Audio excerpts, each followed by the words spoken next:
లోకేష్ గారి సినిమాలో మనకన్నీ తెలిసినాయి. Cinematic universe. బట్ ఏందంటే తనకి కొంచెం థ్రిల్లింగ్, గ్రిప్పింగ్‌గా ఉంచుతాడు. ఫస్ట్ వచ్చిన సినిమా 'ఖైదీ' దీంట్లో చాలా సస్పెన్స్ ఉంటది.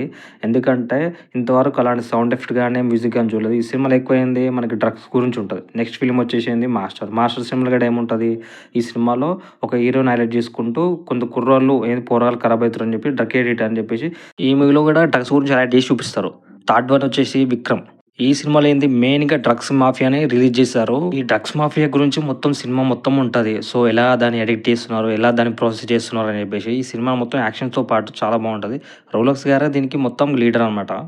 ఈ సినిమాలో మెయిన్ హైలైట్ ఏందంటే ఆ డ్రగ్స్ గురించి, టెల్లింగ్ గురించి మెసేజ్. ఫోర్త్ వన్ వచ్చేసంటే 'లియో'. ఈ మూవీలో కూడా కోకెన్ గురించి పెద్దగుంటది. సో, ఇందులో ఏంది నటించిన నటీనటీమణులు గాని, యాక్టర్స్ గాని ఎవరైనా సరే ఆ సినిమాలో ఒదిగిపోయారు. ఇందులో గట డ్రగ్స్ గురించి హైలైట్ చేస్తుంటూ ఒక మెసేజ్ ఉంటది. సో, ఈ సినిమా లింక్ చేసుకుంటూ మనం ఇప్పుడు 'కూలీ' సినిమాలోకి ఎంటర్ అయినామనమాట. ఈ 4 సినిమాలలో మెయిన్ ప్లాట్ డ్రగ్స్. ఈ సినిమాలో మొత్తం గోల్డ్. లోకేష్ గారి థాట్ ఏందంటే ఎప్పుడు డ్రగ్స్ పెడితే మనం యూనివర్స్ లెక్క క్రియేట్ అయిపోతుంది. ఓన్లీ మనం ఈ సైడ్ గోల్డ్ సైడ్ ఎళ్తే గిడ మనకి కొంచెం గ్రిప్పింగ్‌గా ఉంటది. ఎందుకంటే గోల్డ్ గిట మాఫియా ఇవే గదా!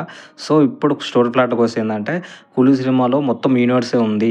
ఎందుకంటే ఎల్‌సీయూ ఖచ్చితంగా ఉంది. ఎందుకంటే రీసెంట్‌గా రిలీజ్ అయిన 'మొనాసిల్' సాంగ్‌లో అలాగే 'పవర్' సాంగ్‌లో కూడా మన రోలెక్స్ రిఫరెన్స్ ఉంది. సో, మొత్తం డ్రగ్స్ మాఫియా గురించి ఏదో లింక్ అయితే క్రియేట్ చేస్తున్నారు. ఖచ్చితంగా ఇందులో ఏంది రోలెక్స్, రజనీకాంత్‌ని మీట్ అవ్వబోతున్నారు 'దేవ్' అని. సో, ఈ డ్రగ్స్ మాఫియా గురించి అంటే అది చేసుకుంటూనే గోల్డ్ మైన్ ఏదో చేస్తున్నట్టు దీన్ని క్రియేట్ చేసి పెట్టారనమాట ఇందులో సినిమాలో.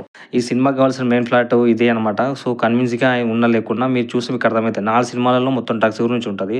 ఈ ఫిఫ్త్ ఫిల్మ్ 'కూలీలో' మాత్రం మొత్తం గోల్డ్ గురించే మొత్తం ఇందులో ఉంది. సో, దీనికి లీడర్ ఎవరంటే మన 'దేవ' అంటే 'కూలీ' సినిమాలో. సో, క్లైమాక్స్‌లో సేవియర్ ఖచ్చితంగా అయితే రోలెక్సే ఉంటారు. సో, ఎందుకంటే ఈ మాఫియాని కాపాడడానికి రావాలి కాబట్టి. సో, ఇది స్టోరీ ప్లాట్ అని నేను అనుకుంటున్నా.